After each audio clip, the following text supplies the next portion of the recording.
દેવાસુર સમ દ્વિભાગ યોગ અધ્યાય 16. ભગવાન શ્રી કૃષ્ણે કહ્યું, હે અર્જુન, દેવી સંપત્તિવાળા મનુષ્યોમાં નિર્ભયતા, નિર્મળતા, સાત્વિક વૃત્તિ, જ્ઞાનની યોગ વિશે નિષ્ઠા, ધન, ઇન્દ્રિયોનું દમન, ત્યાગ, શાંતિ, નિંદા ન કરવી, દયા, લોલુપતાનો અભાવ, મૃદુતા, દુરાચારથી લજ્જા, તેજ, અચંચળતા, ક્ષમા, ધૈર્ય, પવિત્રતા, દ્રોહ ન કરવો, અભિમાનનો ત્યાગ, 26 ગુણો ઉત્પન્ન થાય છે. જ્યારે દમ, અભિમાન, ક્રોધ, કઠોરતા, મોટાઈ, નિષ્ઠુરતા, અજ્ઞાન આ ગુણો આસુરી ભાવ તરફ વળેલા મનુષ્યમાં ઉત્પન્ન થાય છે.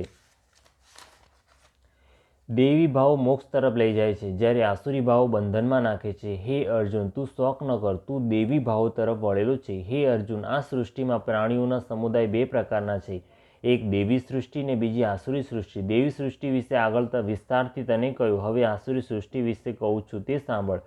આસુરી સ્વભાવવાળા પ્રવૃત્તિ કે નિવૃત્તિને જાણતા નથી, તેમનામાં શુદ્ધતા હોતી નથી, સત્ય હોતું નથી, તેઓ જગતને ઈશ્વર વગરનું, આધાર વગરનું ને અસત્ય કહે છે, કેવળ સ્ત્રી પુરુષના સમાગમથી ઉત્પન્ન થયેલું છે, તેથી કેવળ કામ ભોગવવા માટે જ છે.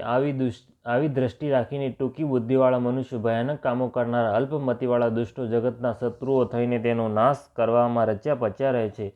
આવા દંભી માણસો નીચ કામોમાં પ્રવૃત્ત થાય છે. હે અર્જુન, તે અનેક આશામાં જકડાઈને કામને ક્રોધને વશ થઈને ધન સંચય કરવાનો પ્રયત્ન કરે છે. તેઓ વિચાર કરે છે કે આ ધન પદાર્થ મેળવ્યા, હવે મારા ઈચ્છેલા ધન પદાર્થ મેળવીશ, આટલું ધન છે ને ફરી આટલું ધન થશે, આ શત્રુને મેં હણ્યો ને બીજા શત્રુને પણ હણીશ, હું ઈશ્વર છું, હું સિદ્ધ છું, હું બળવાન છું ને હું સુખી છું. ધનને મનના મદવાળા ઘમંડીને દમથી કેવળ નામના યજ્ઞો વડે જ અવિધિપૂર્વક મારું પૂજન કરે છે. આ સંસારમાં આવા દ્વેષ ભાવનાવાળા ઘાતક અમંગળ અસુરોને કાયમ હું આસુરી યોનિમાં નાખું છું. હે અર્જુન, પ્રત્યેક જન્મમાં આસુરી યોનિને પામેલા તે મૂળ લોકો દંભથી યજ્ઞ કરે છે કે અહંકાર, બળ, ગર્વ, કામ, ક્રોધનો આશ્રય લઈ મારો દ્વેષ કરે છે. તે મને પામી શકતા નથી, તેમજ તે જન્મ પ્રતિજન્મ વધારે ને વધારે અધમ ગતિને પામે છે. કામ, ક્રોધ ને લોભ એ નરકમાં લઈ જવાના દ્વાર હોવાથી તે ત્રણેયને ત્યજવા જોઈએ.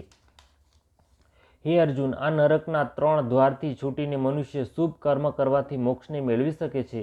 જેઓ શાસ્ત્રની વિધિ છોડીને મનમાની રીતે વર્તે છે, તેને ન તો સિદ્ધિ મળે છે, ન સુખ મળે છે, ન ઉત્તમ ગતિ મળે છે.